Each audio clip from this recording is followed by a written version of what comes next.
Hello everyone, welcome to my channel. आज हम करेंगे class 12 business studies and topic हमारा होगा मेथड्स ऑफ फ्लोटेशन या फिर methods of floating new issues in the primary market. So इस चैनल में हम जो भी पढ़ेंगे वो सभी कुछ एनसीईआरटी की बुक्स में से पढ़ेंगे, उन एनसीईआरटी की एक्सप्लेनेशन देखेंगे। स्टार्ट करते हैं अपने फर्स्ट पॉइंट से। इसका मीनिंग सबसे पहले मैं आपको बता देती हूँ। ये लाइन जो है वो क्या कह रही है कि प्राइमरी मार्केट में जब न्यू शेयर्स इशू करे जाते हैं तो उनके कौन कौन से तरीके होते हैं, कौन कौन से तरीकों से वो सिक्योरिटीज इशू की जा सकती हैं। तो सबसे पहला मेथड आपका क्या है, ऑफर थ्रू प्रोस्पेक्टस। यानी कंपनी क्या करती है, प्रोस्पेक्टस इशू कर देती है जिसके ज़रिए वो बोलती है कि आओ भाई, हमने सिक्योरिटीज़ इशू कर दी है और हमारे कंपनी के शेयर्स या सिक्योरिटीज़ खरीदो। Offer through prospectus is the most popular method of raising funds. ठीक है, सबसे ज़्यादा पॉपुलर मेथड है, इससे फंड्स रेज किया जाता है। अब कोई सिक्योरिटी इशू कर रहा है तो क्यों इशू कर रहा है, फंड्स रेज करने के लिए, पैसे के लिए सिक्योरिटी इशू करता है by public companies in the primary market. ठीक है, प्राइमरी मार्केट में पैसा रेज करने के लिए प्रोस्पेक्टस इशू किया जाता है जिसके थ्रू सिक्योरिटीज अपनी सेल की जाती हैं। This involves inviting subscription from the public through issue of prospectus। इसमें क्या करते हैं, हम प्रोस्पेक्टस इशू करते हैं। ठीक है, जिस प्रोस्पेक्टस में क्या लिखा होता है कि भाई हम क्या कर रहे हैं, सब्सक्रिप्शन इनवाइट कर रहे हैं पब्लिक को। यानी हम पब्लिक को बोल रहे हैं कि आओ, उनको इनविटेशन दे रहे हैं कि आओ हमारे कंपनी की सिक्योरिटीज को सब्सक्राइब करो या खरीदो।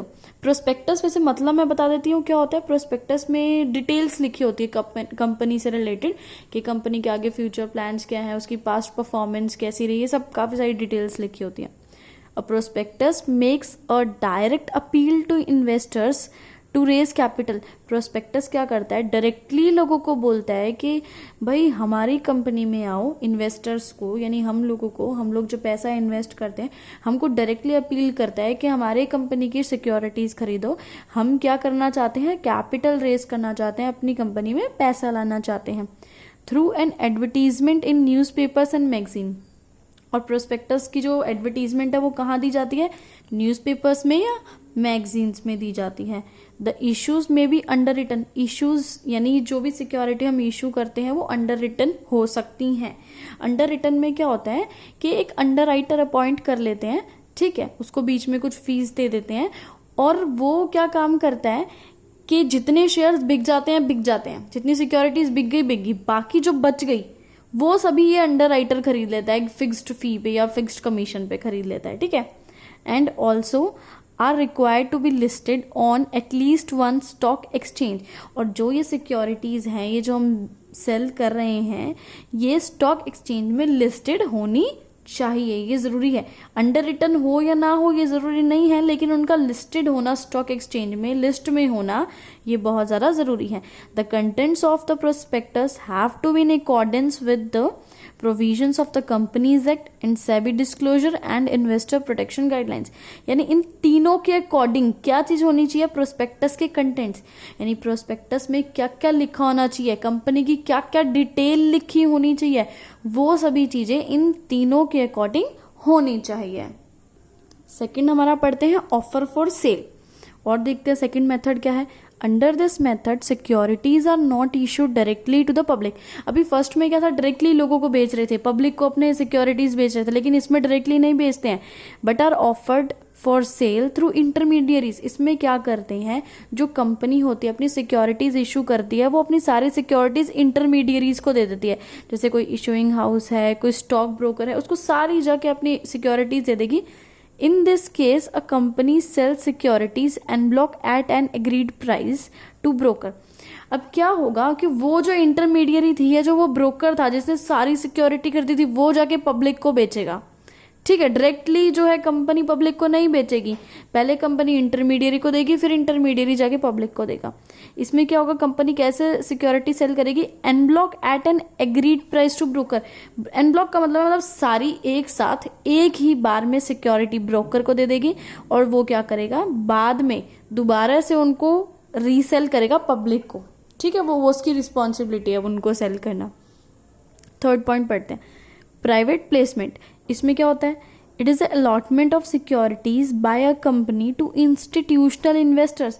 अब इसमें भी क्या हो रहा है, डायरेक्टली पब्लिक के पास नहीं जा रहा है, इसमें सिक्योरिटीज किसको सेल हो रही है, किसी इंस्टीट्यूशनल इन्वेस्टर को या कुछ सिलेक्टेड इंडिविजुअल्स को। इसमें कंपनी क्या कर रही है, पहले इन लोगों को सिक्योरिटीज दे रही है, फिर ये जाके पब्लिक से को देंगे या जो भी करेंगे। It helps to raise capital more quickly than a public issue. जो फर्स्ट हमने पढ़ा था अपना पब्लिक इशू, प्रोस्पेक्टस के थ्रू जो पैसा रेज किया जाता है, उसके कंपैरिजन में इसमें जल्दी पैसा आ जाता है, इसमें बहुत जल्दी हमारे पास पैसा आ जाता है। Access to primary market can be expensive on account of various mandatory and non mandatory expenses. इसमें बोल रहे हैं कि अगर हम पब्लिक इशू करते हैं, हम प्राइमरी मार्केट में जाते हैं, वही प्रोस्पेक्टस इशू करते हैं, लोगों को बोलते हैं कि आओ भाई हमारे शेयर्स को सब्सक्राइब करो या खरीदो, वो बहुत ज़्यादा एक्सपेंसिव पड़ता है, बहुत महंगा पड़ता है, क्योंकि उसमें मैंडेटरी यानी कंपलसरी, कुछ कंपलसरी एक्सपेंसेस भी होते हैं जो करने पड़ते हैं, नॉन मैंडेटरी यानी जो कंपलसरी नहीं है, उनके बिना भी काम चल सकता है। तो ऐसे बहुत सारे एक्सपेंसेस होते हैं जो हमें करने ही पड़ते हैं, जिसकी वजह से क्या होता है, पब्लिक इशू बहुत महंगा पड़ जाता है। लेकिन इस केस में ऐसा नहीं है। Some companies therefore can afford a public issue and choose to use private placement। और जो कंपनीज के पास इतना पैसा नहीं होता है खर्च करने के लिए कि वो पब्लिक इशू कर पाएं, वो क्या करती हैं, प्राइवेट प्लेसमेंट करती हैं। इसमें एक तो खर्चा कम होता है और अपने पास पैसा जो है मोर क्विकली जल्दी भी आ जाता है। फोर्थ पॉइंट पढ़ते हैं हम। फोर्थ पॉइंट क्या है, राइट इशू। अब राइट इशू का क्या मतलब है, This is a privilege given to existing shareholders to subscribe to a new issue of shares according to the terms and conditions of the company। इसमें क्या होता है, जैसे कि एक कंपनी है, उसने शेयर्स इशू करे, नए शेयर्स निकाले, तो पहले उन शेयर्स को मार्केट में नहीं निकाला जाएगा, पहले पब्लिक को नहीं दिया जाएगा।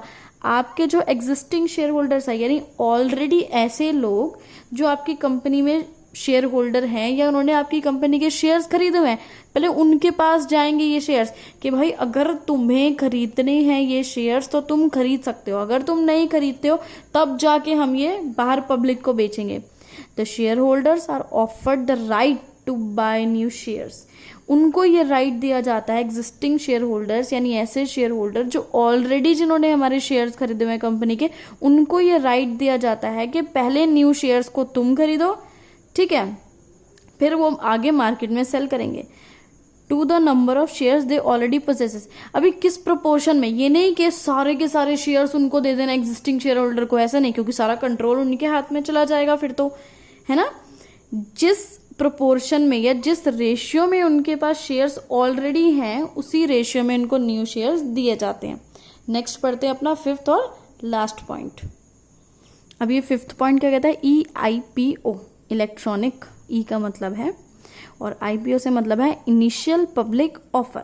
तो इसमें क्या होता है, a company proposing to issue capital to the public through the online system of exchange. जब कंपनी क्या करती है, पब्लिक से कैपिटल रेज करती है या उनसे को शेयर्स जो है इशू करती है, लेकिन किस तरह से, ऑनलाइन सिस्टम के थ्रू, तब उसको बोलते हैं इनिशियल पब्लिक ऑफर। इस ये जो भी एग्रीमेंट करेगी कंपनी, ऑनलाइन स्टॉक एक्सचेंज में जाएगी, स्टॉक एक्सचेंज से जो एग्रीमेंट करेगी कि हाँ भाई मैं, जो भी मेरे कंपनी का नाम है, और मैं स्टॉक एक्सचेंज के थ्रू अपने शेयर्स को ऑनलाइन बेचना चाहती हूँ, तो इसे बोलते हैं initial public offer. SEBI registered brokers have to be appointed for the purpose of accepting applications and placing orders with the company। अब इसमें कंपनी बीच में खुद से नहीं करेगी सेल, इसमें क्या करेगी, कंपनी एक ब्रोकर अपॉइंट करेगी, और वो ब्रोकर का रजिस्ट्रेशन कहाँ रखा होगा, SEBI में। उस ब्रोकर को कंपनी अपॉइंट करेगी और वो ब्रोकर कंपनी के बिहाफ पे, वो ब्रोकर सारा काम करेगा, एप्लीकेशन एक्सेप्ट करेगा या जो ऑर्डर देगा उसका ऑर्डर प्लेस करेगा, वही ब्रोकर। कंपनी इसमें कुछ नहीं करेगी, कंपनी जो है ब्रोकर अपॉइंट करेगी, वो ब्रोकर सारे काम करेगा। The issuer company should also appoint a registrar to the issue having electronic connectivity with the exchange. और कंपनी क्या करेगी, एक रजिस्ट्रार भी अपॉइंट करेगी, ठीक है। The issuer company can apply for listing of its securities on any exchange. अभी एक कंपनी एक काम और करेगी यहाँ पे, ठीक है, अपने आप को स्टॉक एक्सचेंज में जाके लिस्ट कराएगी। और कौन सा स्टॉक एक्सचेंज में जाके लिस्ट कराएगी, other than the exchange through which it has offered its securities। यानी जिस भी उसने स्टॉक एक्सचेंज में अपनी सिक्योरिटीज इशू करी हैं उसको छोड़कर बाकी किसी भी स्टॉक एक्सचेंज में जाएगी और अपने आप को रजिस्टर्ड करा लेगी। The lead manager coordinates all the activities amongst intermediaries connected with the issue. और ये जो लीड मैनेजर होगा ये सारी एक्टिविटीज यहाँ पे इंटरमीडियरीज, जो लीड मैनेजर होगा यहाँ पे वो सारी एक्टिविटीज कोऑर्डिनेट करेगा, ठीक है, जो भी इंटरमीडियरी से रिलेटेड होगी। Thanks for watching this video, please like share and subscribe.